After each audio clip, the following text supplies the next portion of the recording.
Au mariage de ma sœur, elle s'est moquée de moi dans son discours, ma sœur est une mère célibataire dont personne ne veut, la salle a ri. Ma mère a ajouté, c'est un produit d'occasion. Mon père s'est couvert la bouche pour étouffer un rire. Puis le marié s'est levé et a saisi le micro, la salle s'est figée. Je m'appelle Morgane Ingram, j'ai 32 ans, je suis infirmière aux urgences, et je suis mère célibataire.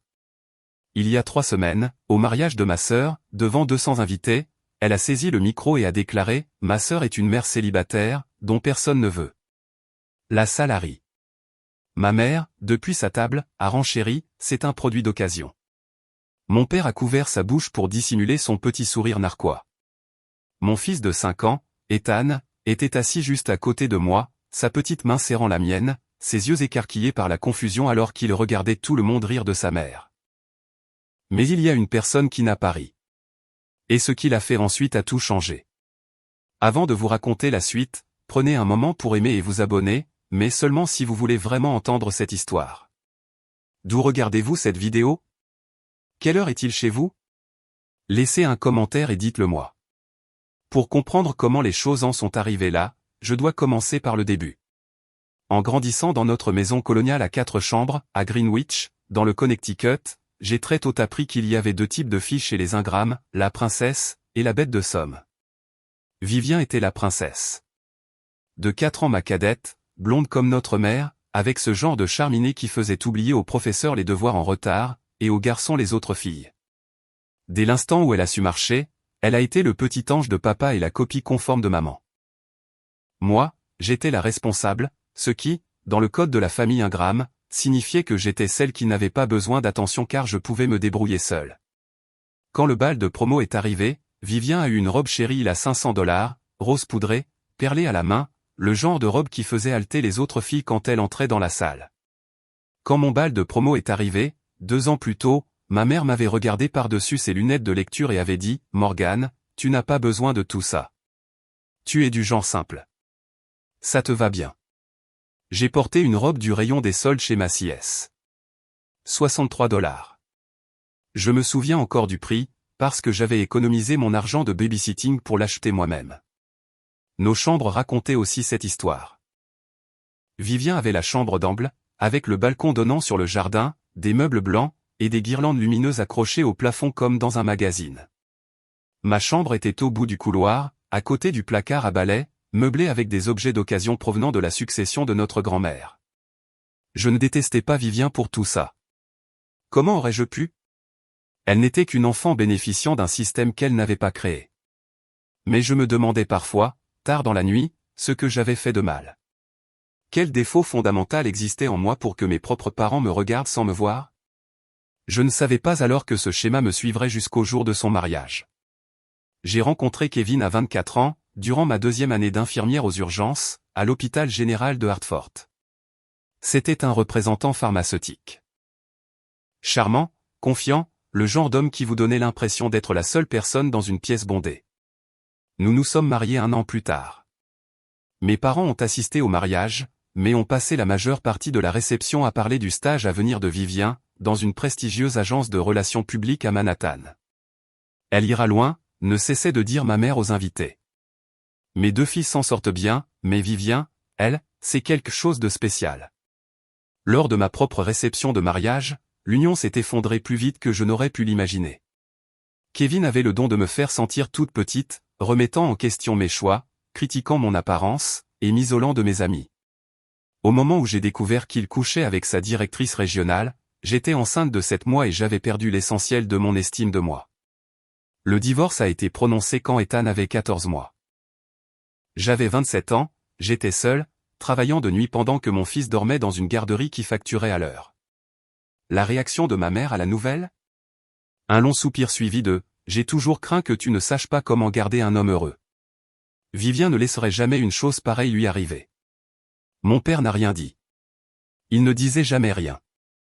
Vivien m'a envoyé un texto une fois pendant toute cette épreuve, ça craint, mais honnêtement, tu choisis toujours les mauvais gars.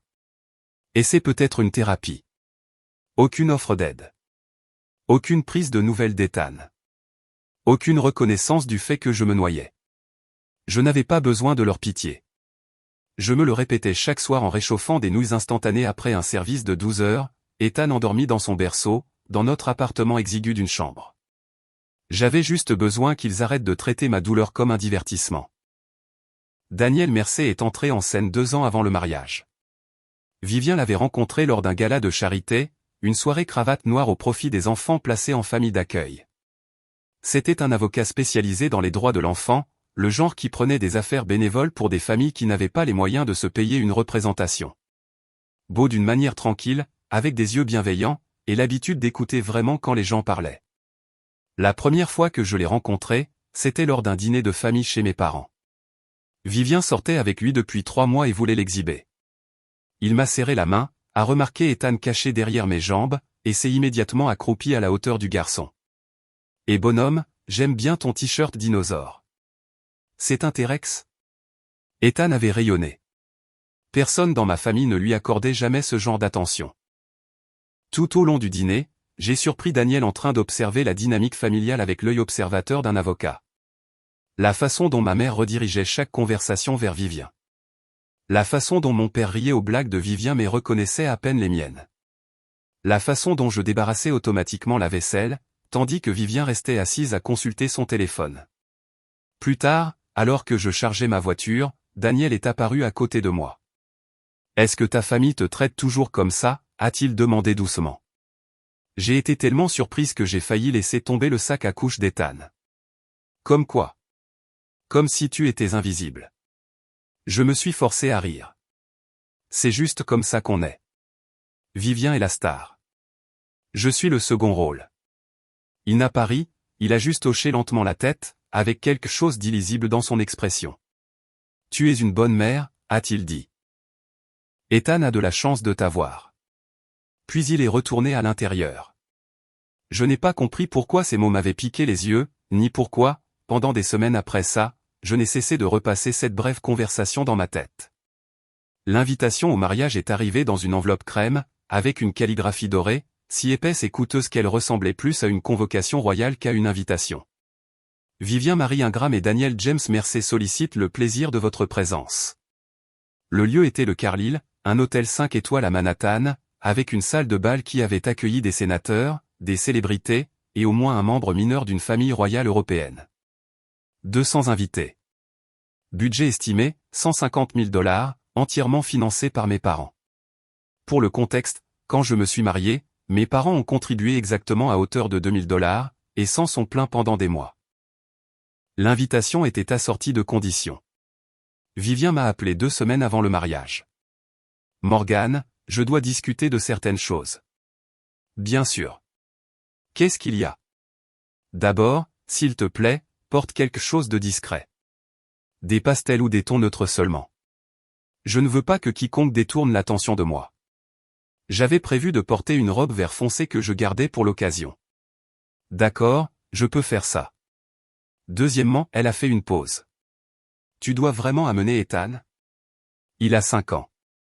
Il va probablement faire des histoires et gâcher la cérémonie. Vivien, je n'ai personne pour le garder. Kevin n'est plus dans le tableau. Et Bombe m'a-t-elle coupé. Mais garde le calme, et tu seras à une table au fond pour pouvoir le sortir rapidement s'il fait une scène. Le matin du mariage, ma mère a appelé. Morgane, j'ai parlé avec le coordinateur de l'événement. Le garçon et toi êtes à la table 23, près de l'entrée de service. N'en fais pas toute une histoire. C'est le jour de Vivien et nous ne pouvons avoir aucune distraction. Des distractions. Voilà ce qu'était mon fils de 5 ans pour eux. J'aurais dû le voir à ce moment-là, le piège, le positionnement, l'orchestration minutieuse de mon humiliation. Mais je ne l'ai pas vu. Je voulais juste survivre à cette journée. La salle de bal du Carlyle était à couper le souffle. Des plafonds vertigineux dégoulinant de lustres en cristal, des roses blanches tombant en cascade de chaque surface. Un quatuor à cordes jouant du Vivaldi dans un coin. Le genre de mariage que l'on voit dans les magazines de mariés, le genre qui fait chuchoter les invités sur la chance que doit avoir le couple. Je portais une robe de cocktail gris tourterelle, que j'avais trouvée en solde. Modeste, oubliable, exactement ce que Vivien avait exigé. Ethan était adorable dans son petit gilet bleu marine et son pantalon kaki, les cheveux soigneusement peignés, serrant ma main alors que nous entrions dans cette grandeur écrasante. Maman, c'est tellement joli, a-t-il chuchoté, les yeux écarquillés. C'est vrai, mon bébé. Allons trouver notre table. La table 23 était exactement là où ma mère l'avait promis. Nichée dans le coin le plus éloigné, à moitié cachée derrière un pilier, si près des portes de la cuisine que je pouvais entendre le personnel de restauration crier les commandes. Les autres invités à notre table étaient des cousins éloignés que j'avais rencontrés peut-être 2 fois dans ma vie. Personne de ma famille immédiate n'est venu nous saluer. J'ai regardé mes parents faire leur grande entrée. Ma mère en Valentino champagne, mon père dans un costume Armani parfaitement taillé. Ils ont traversé la salle comme des politiciens, serrant des gens dans leurs bras, riant, acceptant les compliments sur leur belle-fille, leur fille unique, semblait-il. Vivien a fait son entrée 30 minutes plus tard, dans une robe Vera Wang qui coûtait probablement plus cher que mon loyer annuel. Elle était rayonnante, incandescente, incarnant chaque centimètre de la princesse qu'elle avait toujours été. Ses yeux m'ont trouvé à travers la pièce. Elle a souri, mais ce n'était pas chaleureux. C'était le sourire de quelqu'un qui a déjà gagné et veut que vous le sachiez. En chemin vers la table d'honneur, elle s'est arrêtée à la nôtre. Morgane, tu es venue. Bien sûr que je suis venue. Tu es ma sœur. Elle a jeté un coup d'œil à Ethan, puis est revenue vers moi. Rappelle-toi juste ce que j'ai dit, garde le silencieux. Puis elle est partie, avalée par une foule d'admirateurs. J'ai surpris une notification s'allumer sur le téléphone de ma mère, laissée négligemment sur une table voisine. Rappelle-toi le plan? Mon estomac s'est noué, mais je me suis dit que ce n'était rien. La cérémonie était magnifique. Vivien a pleuré délicatement, des larmes parfaites, alors qu'elle échangeait ses vœux avec Daniel. Mes parents rayonnaient depuis le premier rang. Les invités tamponnaient leurs yeux avec des mouchoirs monogrammés. J'étais assise au fond, Ethan sur mes genoux, et j'essayais de ressentir autre chose qu'un grand vide. Pendant le cocktail, le photographe a rassemblé la famille pour les portraits. J'ai commencé à me lever, lissant ma robe, quand ma mère est apparue avec un sourire crispé. Juste la famille immédiate pour cette série, Morgane. Les parents de la mariée. Je suis sa sœur. Nous faisons un plus petit groupe d'abord. Tu comprends? Je comprenais. Je comprenais toujours. Ethan a tiré sur ma manche. Maman, pourquoi on ne peut pas être sur la photo? On prendra nos propres photos plus tard, mon cœur. Souris pour maman. J'ai levé mon téléphone et pris une photo de lui, essayant d'ignorer la brûlure derrière mes yeux. À la réception, j'ai observé depuis notre table lointaine les tantes et les oncles, que je connaissais depuis toujours, s'approcher de la table d'honneur pour féliciter Vivien et Daniel. Pas un seul d'entre eux ne s'est arrêté pour me dire bonjour. Morgane, c'est toi. Tante Linda, la sœur de ma mère, s'est arrêtée en allant vers le bar. Elle avait l'air mal à l'aise. Je ne t'avais presque pas vu ici au fond. Le plan de table est créatif, ai-je dit, forçant la légèreté dans ma voix. Elle a jeté un coup d'œil vers la table d'honneur, puis vers moi. Quelque chose comme de la culpabilité a traversé son visage. Patricia a toujours eu ses préférences. Je suis désolé, chérie. Avant que je puisse répondre, elle était partie. J'ai remarqué Mike, l'ami de Daniel, installant son téléphone sur un petit trépied au bord de la piste de danse, orienté vers la scène. Probablement pour diffuser en direct pour les proches qui ne pouvaient pas être présents. Je n'y ai pas prêté beaucoup d'attention à ce moment-là. Je n'avais aucune idée que ce téléphone deviendrait le témoin le plus important de ce qui allait se passer ensuite. Le tintement de l'argenterie contre le cristal a réduit la salle au silence. Le maître de cérémonie, un homme soigné dans un costume 3 pièces, s'est avancé au micro. Mesdames et messieurs, la mariée aimerait dire quelques mots. Des applaudissements ont parcouru la salle de bal alors que Vivien se levait de son siège, rayonnante sous la lueur d'une douzaine de projecteurs. Elle a pris le micro avec une aisance rodée, son bracelet Cartier accrochant la lumière. Merci beaucoup à tous d'être ici, a-t-elle commencé, sa voix douce comme du miel. C'est le plus beau jour de ma vie, et je suis tellement reconnaissante de le partager avec tous ceux que j'aime. Elle a souri à Daniel, qui la regardait avec une expression que je n'arrivais pas tout à fait à lire. D'abord, je veux remercier mes incroyables parents. Maman, papa, vous m'avez tout donné. Votre amour, votre soutien, votre foi en moi. Je suis qui je suis grâce à vous. Ma mère a pressé une main sur son cœur, les larmes montant déjà. Mon père a hoché la tête fièrement. Et je veux parler de la famille, a continué Vivien, son ton changeant légèrement. De ce que signifie vraiment la famille. Des leçons que j'ai apprises en observant tout le monde. Ses yeux ont balayé la pièce et se sont posés sur moi. La chaleur de son expression s'est refroidie. Surtout ma sœur. Ethan s'est redressé à côté de moi. Maman, tante Vive parle de toi. Je sais, bébé. Chut. Mais quelque chose dans le sourire de Vivien m'a glacé le sang. Ce n'était pas de l'affection. Ce n'était pas de la gratitude. C'était de l'anticipation. Morgane, pourrais-tu te lever, a appelé Vivien, sa voix amplifiée rebondissant sur les lustres. Je veux que tout le monde te voie. 200 visages se sont tournés vers notre coin de table. Mes jambes me semblaient remplies de béton, mais je me suis levé. Ethan m'a regardé, confus. La voilà, a dit Vivien, son sourire s'élargissant. Ma grande sœur, celle qui m'a appris tant de leçons précieuses sur la vie. Voyez-vous, ma sœur Morgane est une mère célibataire. Les mots ont flotté dans l'air, tranchants et délibérés. Quelques invités ont bougé, mal à l'aise. Le sourire de Vivien n'a pas vacillé. Elle s'est mariée jeune, a eu un bébé, et puis, eh bien, les choses n'ont pas marché. Elle a incliné la tête avec une fausse compassion. Son mari l'a quittée. Il ne pouvait pas gérer ça, je suppose. Et maintenant, elle est seule. Des rires nerveux et épars sont venus de la foule. J'ai senti mon visage devenir brûlant. Ma sœur est indésirable, a continué Vivien, sa voix portant un soupir théâtral. Aucun homme ne veut d'elle. Je veux dire, pouvez-vous les blâmer? Elle a des bagages maintenant. Un gamin, des factures, tout ce pétrin. Plus de rire.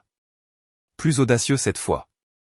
Quelques sœurs de sororité de Vivien, à une table voisine, ont gloussé dans leur champagne. Je ne pouvais plus bouger, je ne pouvais plus respirer. Puis, depuis la table d'honneur, la voix de ma mère a retenti, claire comme une cloche. C'est un produit d'occasion. La salle a explosé.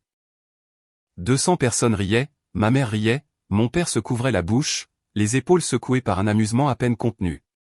J'ai baissé les yeux vers Ethan. Son petit visage était chiffonné par la confusion, ses yeux allant de moi à la foule qui riait. Maman. Sa voix était minuscule, effrayée. Pourquoi tout le monde rit de toi? Je ne pouvais pas répondre. Ma gorge s'était complètement fermée. J'ai vu les notes dans la main de Vivien, dactylographiées, préparées, répétées. Ce n'était pas une blague spontanée. C'était planifié, scénarisé, une attaque coordonnée déguisée en discours de mariage. Mais vous savez ce que disait Vivien, surfant sur la vague de rire. Morgane m'a appris une leçon précieuse. Elle m'a montré exactement ce qu'il ne faut pas faire de sa vie. Donc vraiment, je devrais la remercier. Elle a levé sa coupe de champagne vers moi. À Morgane, mon exemple à ne pas suivre. Les invités ont levé leurs verres. Certains riaient encore. D'autres semblaient mal à l'aise, mais ne disaient rien. Et mon fils de 5 ans regardait sa mère devenir une chute de blagues. Vivien n'avait pas fini. Vous savez, en grandissant, tout le monde demandait toujours pourquoi Morgane et moi étions si différentes. Elle a posé son champagne, arpentant la scène comme une artiste, trouvant son rythme. Mêmes parents, même maison, mêmes opportunités. Mais Vivien a réussi, et Morgane, eh bien. Elle a fait un geste vague dans ma direction. Je me sentais mal à propos de ça. Pauvre Morgane, toujours en train de galérer. Pauvre Morgane, incapable de garder un homme. Pauvre Morgane, coincée dans ce triste petit appartement avec sa triste petite vie. Ma mère approuvait de la tête, tamponnant ses yeux, mais ce n'était pas des larmes de sympathie. C'était des larmes de rire. Mais ensuite j'ai réalisé, a continué Vivien, que certaines personnes sont juste destinées à être des avertissements, pas des exemples. Et ma sœur, c'est le meilleur avertissement que je pouvais demander. Applaudissements. De vrais applaudissements. J'ai senti la main d'Ethan se serrer autour de la mienne. Tout son corps tremblait. Maman, je veux partir, a-t-il chuchoté, sa voix se brisant. Je sais, bébé. Je sais. Mais mes jambes ne voulaient pas bouger. J'étais figé, cloué sous le poids de 200 regards jugeurs, du rire cruel de ma mère, du silence complice de mon père. C'était le fond du gouffre. Je pensais que c'était le point le plus bas. J'avais tort. Vivien a levé son verre à nouveau. Honnêtement, maman a raison. Morgane est un produit d'occasion, une marchandise avariée. Mais, elle a haussé les épaules avec une innocence théâtrale, au moins elle est là pour voir comment finit une vraie histoire à succès. Les rires ont enflé, et puis... Du mouvement à la table d'honneur. Daniel a repoussé sa chaise. Sa mâchoire était serrée. Ses yeux étaient fixés sur la petite silhouette tremblante d'Ethan, pressée contre mon flanc. Pendant un instant, j'ai cru qu'il partait, qu'il quittait son propre mariage. Au lieu de cela, il a marché directement vers la scène, vers Vivien, vers le micro.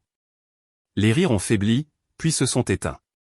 Personne ne savait ce qui allait se passer, moi y compris. Daniel avançait avec détermination, ses chaussures Oxford cirées claquant contre le sol en marbre dans le silence soudain. Le quatuor à cordes avait cessé de jouer. Les invités se sont figés au milieu d'une gorgée, d'un rire, d'un chuchotement. Le sourire confiant de Vivien a vacillé. « Daniel, bébé, qu'est-ce que tu... » Il n'a pas répondu. Il ne l'a même pas regardé. Ses yeux étaient verrouillés sur notre table, sur Ethan. Mon fils avait enfoui son visage contre ma hanche, ses petites épaules secouées par des sanglots silencieux. Il ne comprenait pas pourquoi tout le monde riait de sa maman. Il savait juste que ça faisait mal. Daniel a vu ça, et quelque chose dans son expression s'est durci comme de l'acier. Il a atteint la scène en s'y enjambé. Vivien tenait toujours le micro, son sourire figé dans la confusion. « Daniel, assieds-toi. » Je n'ai pas fini mon. Il lui a pris le micro des mains, ne l'a pas arraché, ne l'a pas happé, mais l'a calmement, fermement retiré de sa prise, comme on confisque un objet dangereux à un enfant. « Daniel. » La voix de Vivien est montée dans les aigus, alarmée. « Qu'est-ce que tu fais ?» La salle de bal était devenue complètement silencieuse. 200 personnes retenaient leur souffle. J'ai vu ma mère se lever à moitié de son siège, son visage passant par la confusion, la colère et la peur. Daniel a porté le micro à ses lèvres. « Je m'excuse pour l'interruption », a-t-il dit, sa voix calme et claire. « Mais il y a quelque chose que je dois dire. » Il s'est tourné pour me regarder. Me regarder vraiment. Pas à travers moi, pas au-delà de moi, mais directement moi. Puis il s'est retourné pour faire face à la foule. J'ai passé 2 ans à regarder comment cette famille traite Morgane Ingram. 2 ans de dîner où elle est ignorée. 2 ans de vacances où elle est exclue. 2 ans à la regarder être traitée comme moins que rien par les gens qui sont censés l'aimer. Vivien a agrippé son bras. « Daniel, arrête. Tu m'embarrasses. » Il s'est dégagé de son contact. « Non, Vivien, tu as fait ça toute seule. » La voix de Daniel portait à travers la salle de bal silencieuse, stable comme une plaidoirie finale au tribunal. Je suis un avocat spécialisé dans les droits de l'enfant. J'ai consacré ma carrière à protéger les enfants des traumatismes familiaux, des environnements qui les abîment, des adultes qui devraient être plus avisés. Il a pointé le doigt vers notre table, vers Ethan, toujours pressé contre ma jambe, tremblant toujours. Ce petit garçon a 5 ans. 5 ans. Et tu viens de lui faire regarder 200 adultes rire de sa mère. Tu l'as traité d'indésirable. Tu l'as traité de marchandise avariée. Tu l'as traité de produit d'occasion. Sa voix s'est brisée sous une fureur à peine contenue. Devant son enfant. Silence. Un silence absolu et retentissant. Le visage de ma mère était devenu pâle. Mon père fixait son assiette. J'ai passé toute ma vie à me battre contre exactement ce genre de cruauté, a continué Daniel. Et je ne peux pas faire partie d'une famille qui l'inflige. Il s'est tourné vers Vivien. Elle était figée, son maquillage parfait soudainement criard sous les lumières crues, sa façade soigneusement élaborée s'effondrant en temps réel. « Daniel, s'il te plaît » a-t-elle chuchoté, le micro captant chaque mot. « Tu réagis de manière excessive. C'était juste une blague. » « Une blague ?» Son rire sonnait creux. « Tu as planifié ça. Tu as répété ça. Tu as transformé la douleur de ta propre sœur en divertissement. » Il a reculé loin d'elle, créant un gouffre visible entre eux. « Je ne peux pas t'épouser, Vivien. Je ne le ferai pas. » Le halètement collectif de 200 invités fut audible. Et encore une chose. Les yeux de Daniel ont trouvé le téléphone de Mike, enregistrant toujours sur son trépied. Mon cousin Mike a diffusé cette réception en direct pour les membres de la famille en Californie qui ne pouvaient pas être présents. Environ 50 personnes ont été témoins d'exactement quel genre de famille j'ai failli épouser. Il a posé le micro sur la scène avec un bruit sourd. « Je suis désolé pour la perturbation de votre soirée », a-t-il dit aux invités stupéfaits. Le bar est toujours ouvert. Profitez-en. Puis il a quitté la scène. La digue a rompu. Morgane. Ma mère était debout, sa robe Valentino tourbillonnant autour de ses chevilles alors qu'elle fonçait vers notre table. Son visage était tordu par la rage. Pas contre Vivien, pas contre elle-même, mais contre moi. « Qu'est-ce que tu as fait ?» a-t-elle sifflé, pointant un doigt manucuré dans ma direction. « Qu'est-ce que tu as dit à Daniel ? Tu as gâché le mariage de ta sœur. »« Maman, je n'ai rien fait. Tu as toujours été jalouse d'elle. » La voix de ma mère est montée jusqu'à un hurlement qui a réduit au silence les murmures hésitants qui commençaient à parcourir la foule. « Tu ne pouvais pas supporter de la voir heureuse, n'est-ce pas ? Tu devais empoisonner Daniel contre elle. » Vivien s'était effondré sur sa chaise à la table d'honneur, le mascara coulant sur ses joues. Son moment de triomphe soigneusement construit s'était brisé en un cauchemar très public. Mon père est apparu aux côtés de ma mère, l'expression dure. « Qu'est-ce que tu lui as raconté, Morgane ? Dans notre dos. Qu'est-ce que tu as dit ? » Je ne lui ai rien dit. Je lui ai à peine parlé. Menteuse. La voix de Vivien a traversé la salle de bal. Elle était debout maintenant, sa robe Vera Wang semblant se moquer du désastre qui se déroulait autour d'elle. Tu as essayé de le monter contre moi depuis le premier jour. Tu ne pouvais pas me laisser avoir une seule chose, n'est-ce pas ? Une seule journée parfaite. J'ai senti le récit changer en temps réel. Les invités qui riaient quelques minutes auparavant me regardaient maintenant différemment. Pas avec sympathie, mais avec suspicion.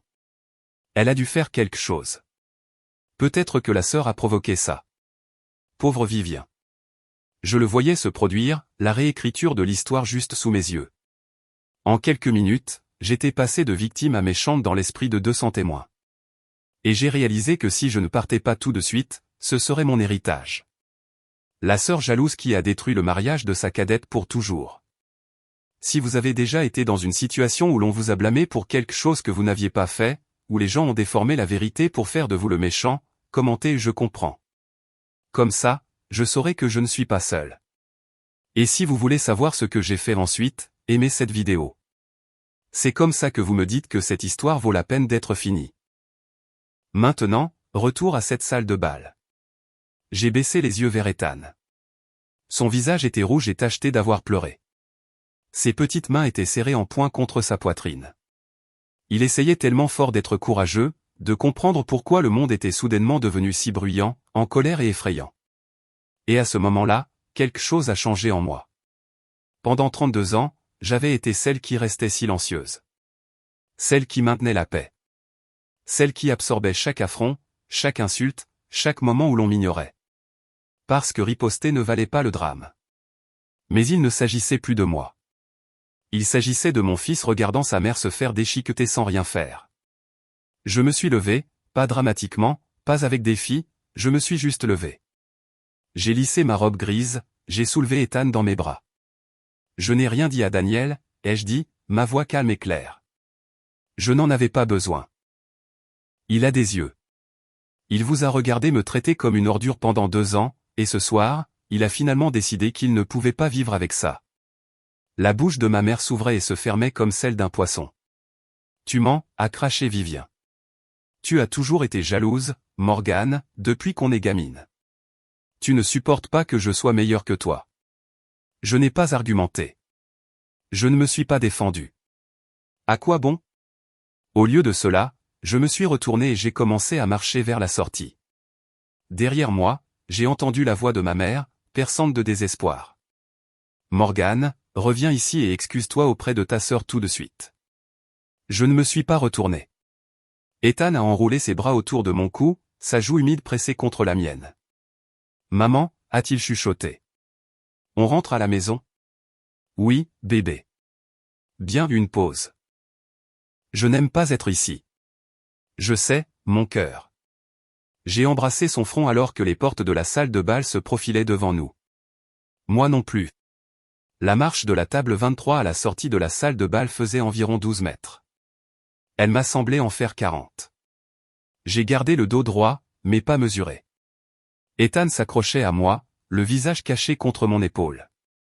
Autour de nous, 200 invités étaient assis dans un silence stupéfait, regardant le drame se dérouler comme une pièce de théâtre pour laquelle ils n'avaient pas payé. J'ai vu Daniel debout près de l'entrée. Il ne fuyait pas la scène. Il attendait. Quand je l'ai atteint, il s'est avancé, bloquant le chemin juste assez longtemps pour parler. Morgane. Sa voix était calme, destinée uniquement à moi. Je suis désolé. J'aurais dû dire quelque chose il y a des années. J'aurais dû. Ne t'excuse pas. J'ai changé Ethan de côté sur ma hanche.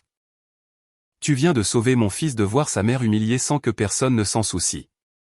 C'est plus que ce que quiconque dans ma propre famille n'a jamais fait. Il a cherché dans la poche de sa veste et a sorti une carte de visite. Carton blanc simple, texte noir professionnel. Daniel Mercé, avocat à la cour, droit de la famille et de l'enfant. Si jamais tu as besoin de quoi que ce soit, une aide juridique, une référence, n'importe quoi, appelle-moi. Pro bono. Je suis sérieux. J'ai pris la carte et l'ai glissée dans mon sac à main. Merci. Pour Ethan. Derrière nous, je pouvais entendre la voix de Vivien monter dans l'hystérie. Ma mère essayant de la calmer. Mon père donnant des ordres secs au planificateur de mariage déconcerté. Je n'ai pas regardé en arrière. J'ai poussé les portes ornées pour entrer dans le couloir de l'hôtel, mes talons claquant sur le sol en marbre.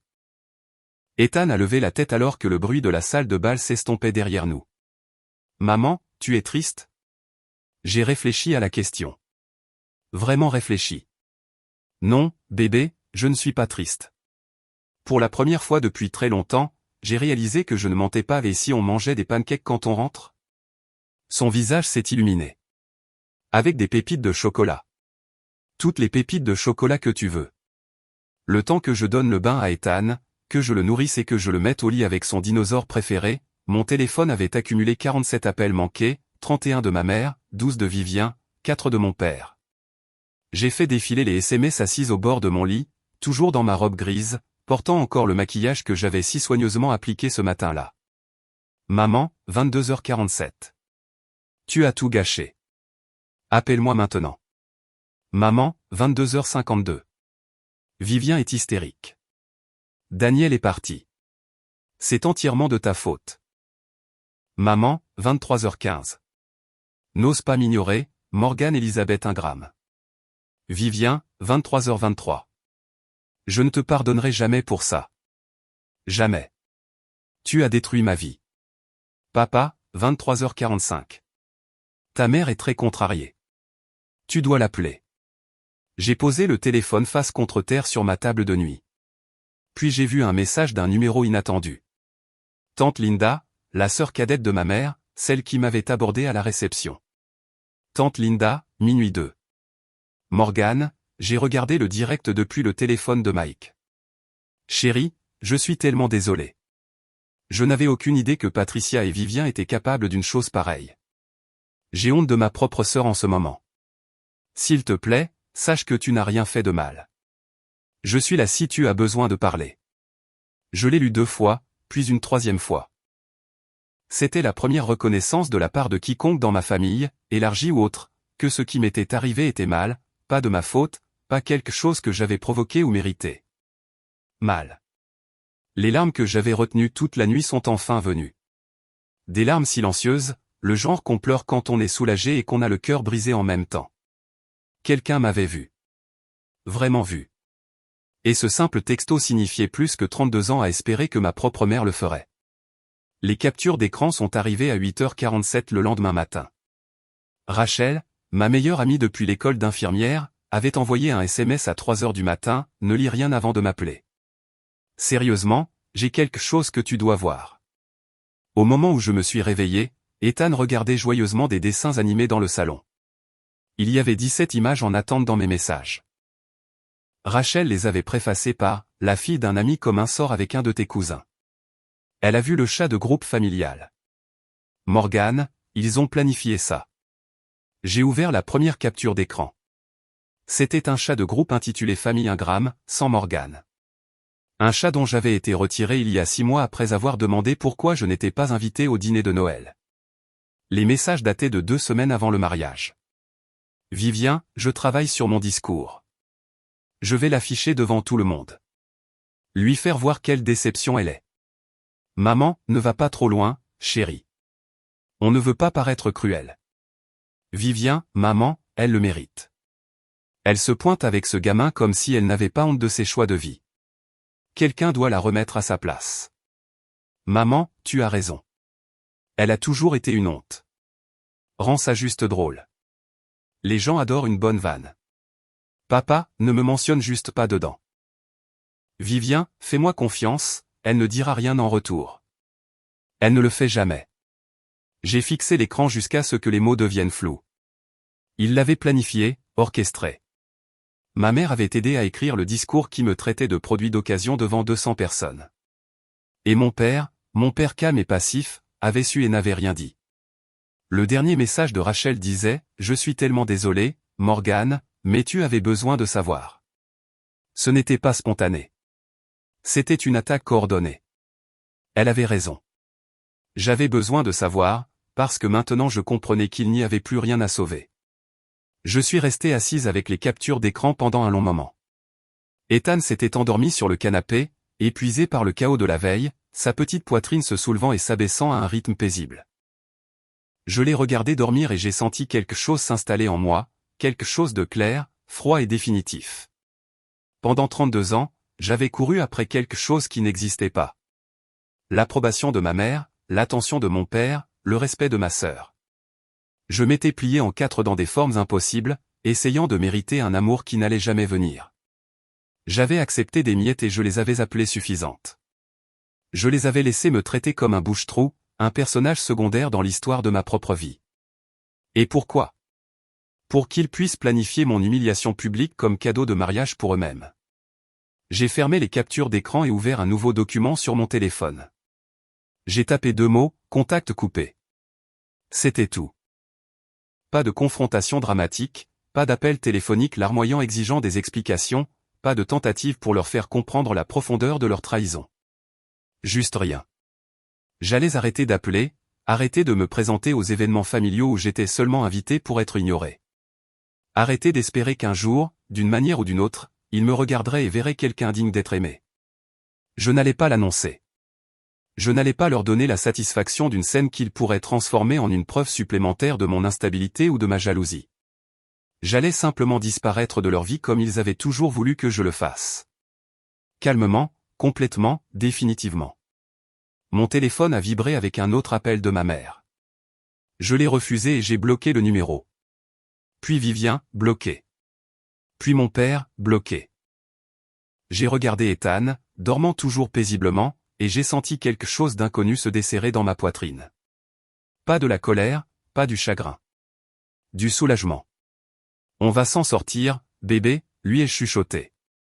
Je le promets. Ils se sont présentés 3 jours plus tard.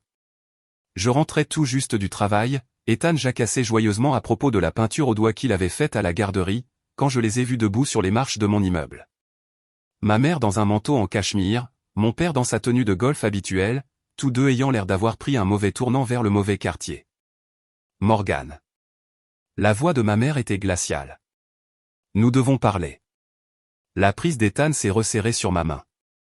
Maman, pourquoi grand-mère est là? Je ne sais pas, mon cœur. Va attendre à l'intérieur avec Madame Patterson. D'accord, j'arrive tout de suite. Ma voisine âgée était déjà apparue sur le pas de sa porte, attirée par la tension dans le couloir. Elle m'a lancé un regard entendu et a tendu la main à Ethan. Viens, chérie. Je viens de faire des cookies. Une fois qu'il a été en sécurité à l'intérieur, je me suis tourné pour faire face à mes parents.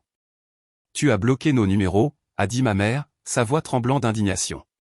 Après ce que tu as fait à ta sœur, tu nous as bloqués. Après ce que j'ai fait? Tu as empoisonné Daniel contre Vivien. Tu as détruit son mariage. Le lieu exige le paiement intégral. Les traiteurs ne rembourseront pas un centime. As-tu une idée de combien d'argent tu as coûté à cette famille? J'ai ri. Je n'ai pas pu m'en empêcher. Un son tranchant, amer, qui a fait tressaillir ma mère. Je n'ai rien fait, maman. Vivien s'est levé et m'a traité d'indésirable devant 200 personnes. Tu m'as traité de produit d'occasion. Daniel a pris sa propre décision basée sur ce dont il a été témoin. C'était une blague. Ma mère a levé les mains au ciel. Une blague inoffensive que tu. Devant mon fils de 5 ans. Ma voix est tombée dans un calme dangereux. Vous m'avez humilié devant Ethan. Il m'a demandé pourquoi tout le monde riait de sa maman.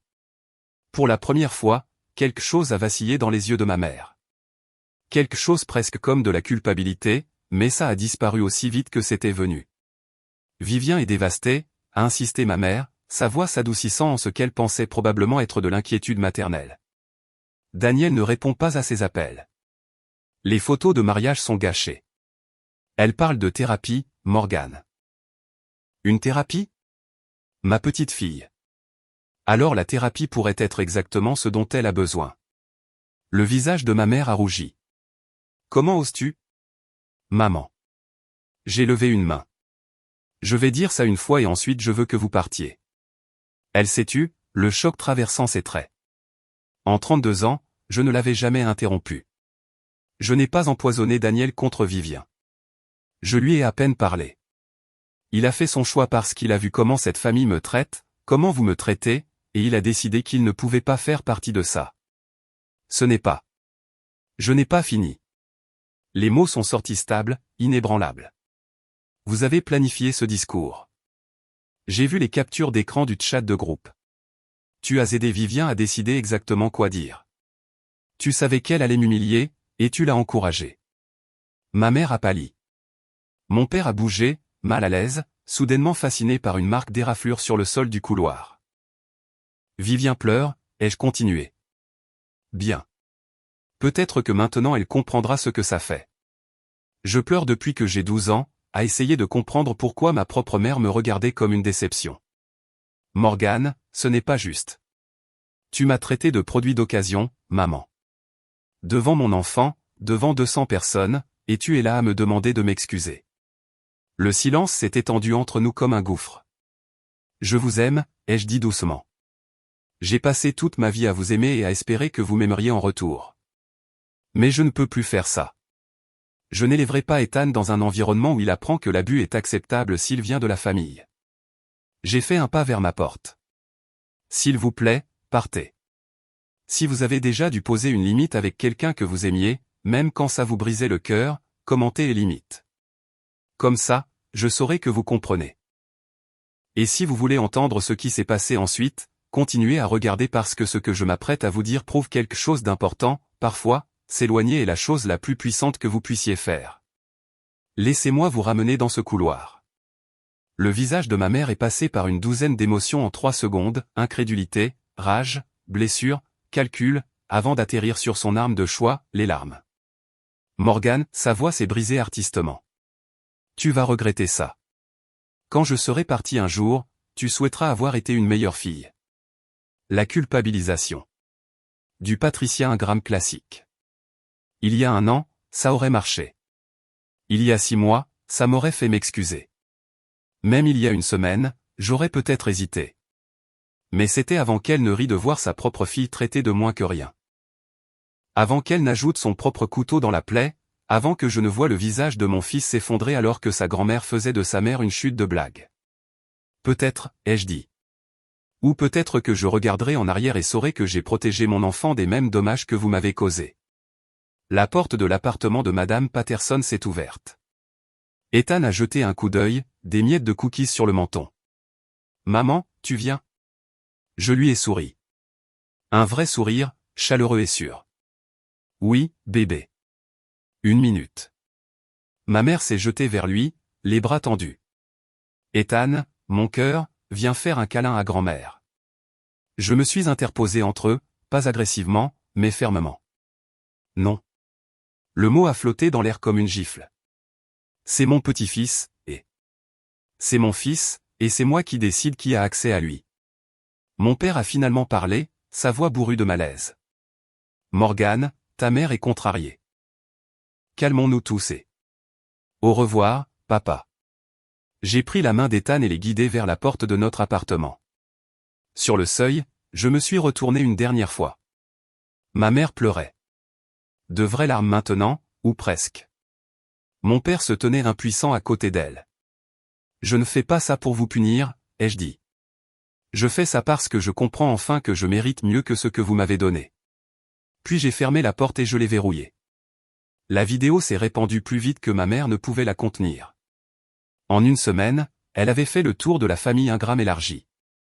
Cousins, tantes, oncles, cousins au second degré que je n'avais jamais rencontrés, cela passait comme une preuve dans un procès. Tante Linda m'a appelé un mardi soir.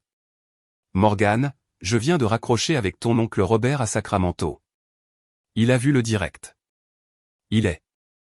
Eh bien, il a utilisé des mots que je ne répéterai pas à propos de ta mère et de Vivien. Je n'ai demandé à personne de la partager. Tu n'avais pas à le faire. Mike l'a envoyé à sa mère, qui l'a envoyé à son club de bridge, qui l'a envoyé à tout le monde. Chérie, tu sais comment fonctionnent les ragots de famille. Je le savais. C'était le même réseau qui avait répandu des rumeurs sur mon divorce, mon incapacité à garder un mari, mon statut de déception de la famille. Maintenant, ce réseau travaillait en ma faveur. Ta mère a essayé de m'appeler hier, a continué tante Linda. Elle voulait que je l'aide à gérer le récit. Je lui ai dit que le récit s'était géré lui-même au moment où elle a ouvert la bouche devant 200 témoins et une caméra. Malgré tout, j'ai ressenti une petite étincelle inattendue de satisfaction. Comment va Vivien? Tante Linda a hésité. Pas bien. Daniel a officiellement mis fin aux choses. Sa famille a renvoyé les cadeaux de fiançailles avec une lettre de leur avocat. Quelque chose à propos de différences de valeurs irréconciliables. Une courtoisie professionnelle enveloppant un rejet dévastateur. Et ma mère? Tante Linda a soupiré.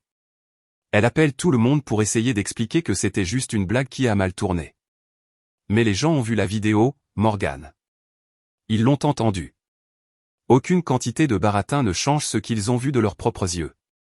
J'ai pensé à ma mère, composant désespérément les numéros des proches, essayant de reconstruire une réputation qu'elle avait détruite en 30 secondes de cruauté joyeuse. Laisse la barre clater, ai-je dit doucement. J'ai fini de m'expliquer devant des gens qui ne veulent pas comprendre. Vivien a tenté de limiter les dégâts 2 semaines après le mariage.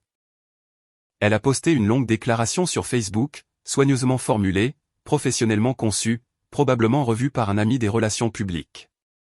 Je veux aborder le malentendu lors de mon mariage. Ce qui se voulait un humour familial léger a été sorti de son contexte par ceux qui ne comprennent pas notre dynamique. Ma sœur Morgane et moi avons toujours eu une relation ludique, et j'ai le cœur brisé qu'un moment familial privé ait été transformé en quelque chose de malveillant par des parties extérieures ayant leurs propres agendas. Ça continuait sur 6 paragraphes, sans jamais s'excuser une seule fois, sans jamais reconnaître ce qu'elle avait réellement dit. La section des commentaires est devenue un champ de bataille. Vivien, j'ai vu la vidéo. Il n'y avait rien de ludique là-dedans. Tu as littéralement traité ta sœur d'indésirable et ta mère l'a traitée de marchandise d'occasion. En quoi est-ce un malentendu? La vidéo circule toujours. Nous pouvons tous voir exactement ce qui s'est passé. Meuf, c'est pas ça. Assume ton erreur. Rachel m'a envoyé des captures d'écran de l'effondrement, bien que j'ai déjà mis en sourdine tout ce qui concernait ma famille. Elle se fait détruire, a envoyé Rachel par texto. Ses collègues posent des questions. Quelqu'un a dit que son patron a convoqué une réunion sur la conduite professionnelle en dehors du lieu de travail. Je ne me sentais pas triomphante. Je ne me sentais pas vengée. Surtout, je me sentais fatigué. Quelques jours plus tard, j'ai appris par tante Linda que la mère de Daniel avait appelé ma mère directement. Elle a dit, et je cite ici, « Je n'ai pas élevé mon fils pour qu'il se marie dans une famille de brutes. Vous devriez avoir honte de vous. » Madame Mercé, juge aux affaires familiales à la retraite, avait vu assez de dysfonctionnements dans sa carrière pour les reconnaître instantanément. Vivien avait perdu son fiancé. Sa réputation s'effondrait. Son emploi était sous surveillance, et je n'avais rien fait. Je n'en avais pas eu besoin. La vérité avait suffi. Daniel m'a appelé 3 semaines après le mariage. J'ai failli ne pas répondre. Le numéro n'était pas enregistré dans mon téléphone, et j'étais devenue méfiante envers les appels inconnus, mais quelque chose m'a fait décrocher. Morgane, c'est Daniel Mercé. Je me suis assise sur mon canapé, tirant une couverture sur mes jambes. Ethan dormait dans la pièce voisine et l'appartement était calme. Daniel, salut. J'espère que je ne dépasse pas les bornes en appelant. Je voulais juste. Je voulais m'excuser. Tu t'es déjà excusé à l'hôtel. Pas correctement. Il a expiré et j'ai entendu de l'épuisement dans sa voix. J'ai regardé ta famille te traiter comme de la boue pendant 2 ans. 2 ans, Morgane. Et je me suis dit que ce n'était pas ma place de dire quoi que ce soit. Que Vivien grandirait, qu'ils étaient juste difficiles. Tu ne savais pas à quel point c'était grave. J'en savais assez. Sa voix s'est durcie de reproches envers lui-même. Je suis un avocat pour les droits de l'enfant. J'ai bâti ma carrière sur la reconnaissance des dynamiques familiales toxiques. Et je suis resté là à laisser faire parce que j'étais amoureux de quelqu'un qui ne méritait pas cet amour.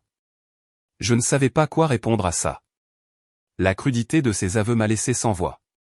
Ce soir-là, a-t-il continué, quand j'ai vu le visage d'Ethan.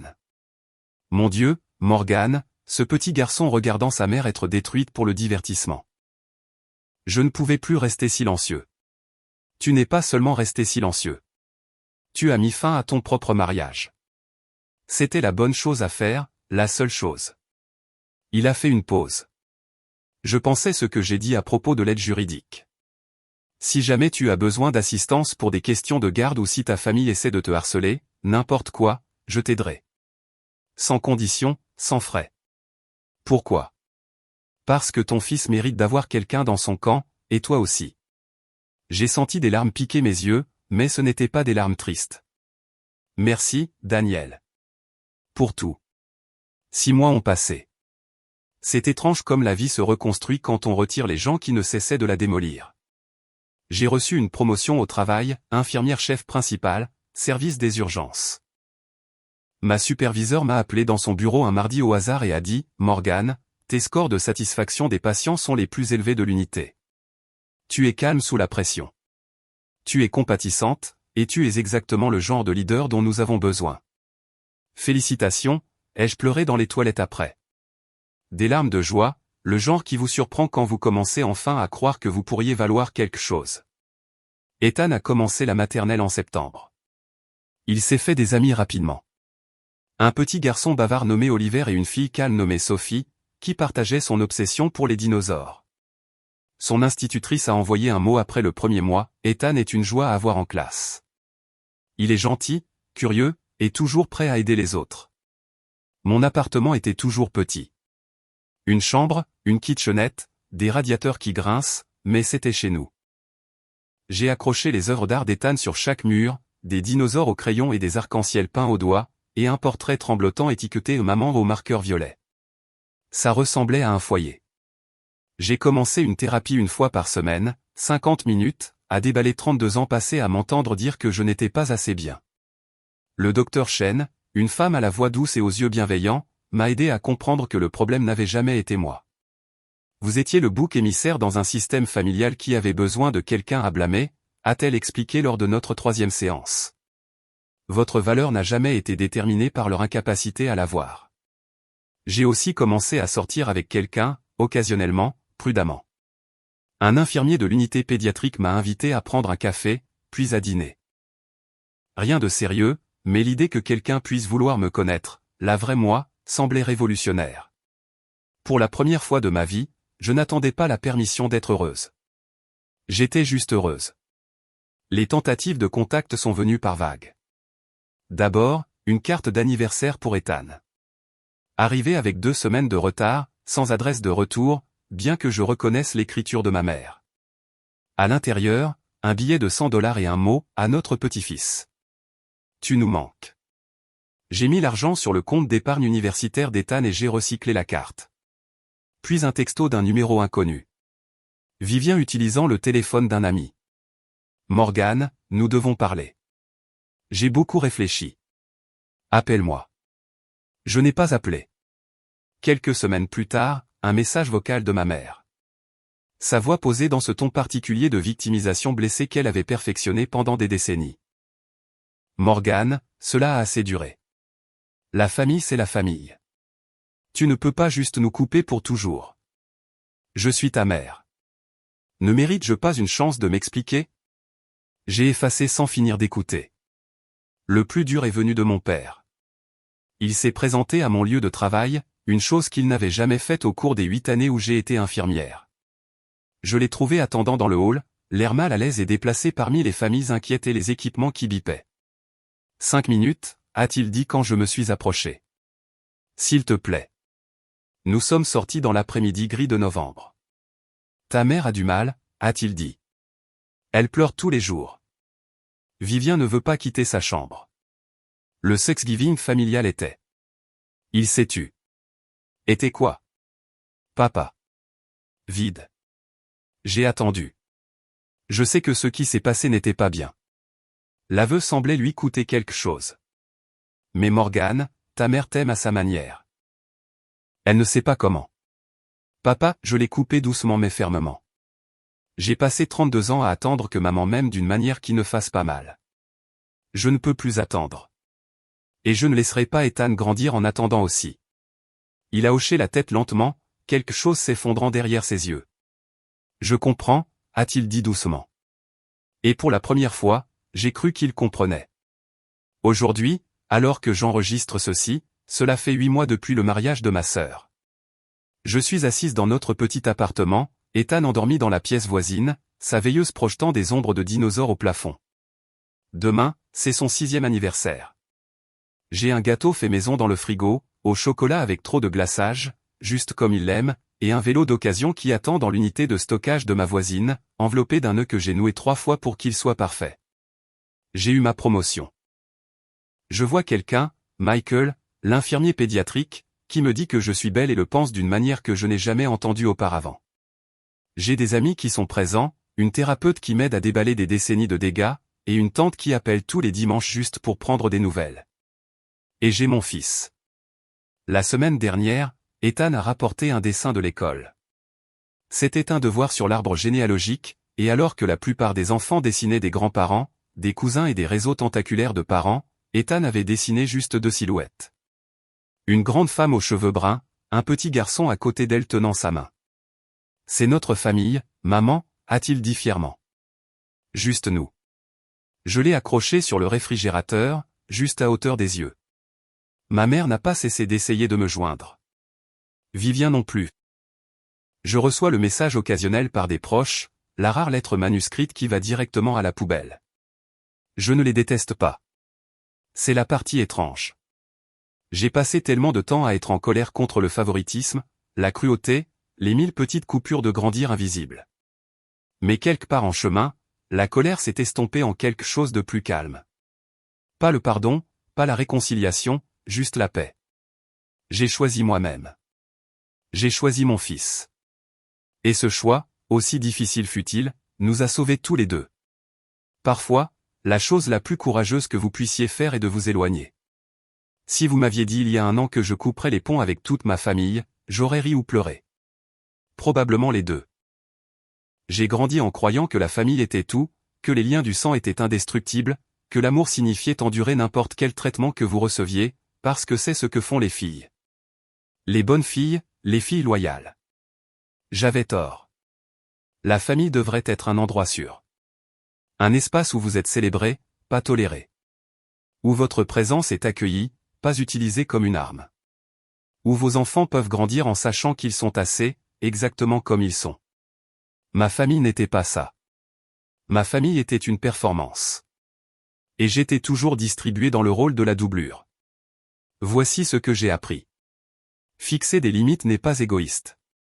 Ce n'est pas froid. Ce n'est pas abandonner les gens qui vous ont blessé. C'est reconnaître, enfin, clairement, que vous méritez mieux que ce qu'on vous a donné. Vous ne devez pas votre loyauté à des gens qui ne vous respectent pas. Pas à votre mère, pas à votre père, pas à votre sœur, pas à quiconque. Je pensais que rester silencieuse me rendait forte. Que absorber chaque insulte, chaque comparaison, chaque humiliation publique prouvait d'une certaine manière ma valeur. Regardez tout ce que je peux encaisser. Regardez comme je suis résiliente. Mais le silence n'est pas la force. Pas quand il naît de la peur. Pas quand il vous coûte votre respect de vous-même. La vraie force est de s'éloigner. La vraie force est de se choisir soi-même. La vraie force est de regarder sa mère dans les yeux et de dire « je mérite mieux que ça ». Ethan grandira en sachant que sa valeur n'est pas déterminée par la quantité de critiques qu'il peut endurer. Il apprendra que les limites ne sont pas des murs, ce sont des portes que vous pouvez contrôler. Il comprendra que l'amour ne ressemble pas à la moquerie publique, ou à la cruauté stratégique, ou aux blagues conçues pour blesser. C'est mon héritage, pas le nom de famille Ingram. Juste une mère qui a choisi son fils et elle-même. Pour ceux qui se demandent ce qui est arrivé aux autres, voici ce que je sais. Vivien a commencé une thérapie, selon tante Linda. Une vraie thérapie avec un professionnel agréé, travaillant sur des problèmes qui, apparemment, sont plus profonds que quiconque ne l'avait réalisé. Je ne connais pas les détails et je n'en ai pas besoin. J'espère qu'elle trouvera ce qu'elle cherche. J'espère qu'elle deviendra quelqu'un capable de véritable gentillesse, mais ce n'est pas à moi d'être témoin de son parcours. Ma mère continue de me qualifier de difficile et rancunière auprès de quiconque veut bien l'écouter. Elle a réécrit le récit si minutieusement que certains proches croient que l'incident du mariage était de ma faute. Que j'ai provoqué Vivien. Que Daniel a toujours été instable. Que toute l'affaire a été disproportionnée. Je ne les corrige pas. Les gens qui comptent connaissent la vérité. Mon père m'a envoyé un texto il y a quelques semaines. Juste 3 mots. Je suis désolé. Pas d'explication. Pas d'excuse. Pas de demande de réconciliation. Je l'ai lu. Je suis resté avec pendant un long moment. Puis j'ai posé mon téléphone et j'ai continué ma journée. Peut-être qu'un jour je répondrai. Peut-être que non. La guérison n'est pas linéaire et le pardon n'est pas une obligation. Tante Linda est devenue la famille dont j'avais toujours eu besoin. Elle descend de Hartford tous les 2 mois pour emmener Ethan au musée des enfants, me charge de Tupperware de soupe maison, et ne me met jamais, pas une seule fois, la pression pour donner une autre chance à ma mère. La famille, c'est ceux qui sont présents, m'a-t-elle dit une fois autour d'un café dans ma cuisine exiguë. Pas ceux qui partagent ton nom de famille. Elle avait raison. Daniel Mercer a envoyé à Ethan une encyclopédie des dinosaures pour son anniversaire. Pas de mots, pas de conditions, juste un cadeau de quelqu'un qui se souvenait d'un petit garçon effrayé et voulait le faire sourire. Les petites gentillesses, elles s'additionnent. Elles signifient plus que 200 invités ailleurs ne le pourraient jamais. Voilà donc mon histoire. Un mariage qui est devenu un enterrement, pas pour un mariage, mais pour 32 ans passés à essayer de mériter un amour qui n'allait jamais venir. Un garçon de 5 ans qui a appris à sa mère que certaines personnes valent la peine de se battre, et d'autres non. Un choix de s'éloigner, pas dans la défaite, mais dans la victoire. Je ne vous raconte pas cela parce que je veux de la pitié. J'ai cessé d'avoir besoin de pitié quelque part entre le 47e appel manqué et le premier matin où je me suis réveillé sans redouter mon téléphone. Je vous raconte cela parce que je sais que je ne suis pas seul. Certains d'entre vous qui regardent ceci ont des mères qui regardent à travers eux. Des sœurs qui rivalisent au lieu de célébrer, des pères qui restent silencieux quand ils devraient parler. Des réunions de famille qui ressemblent à des champs de mines.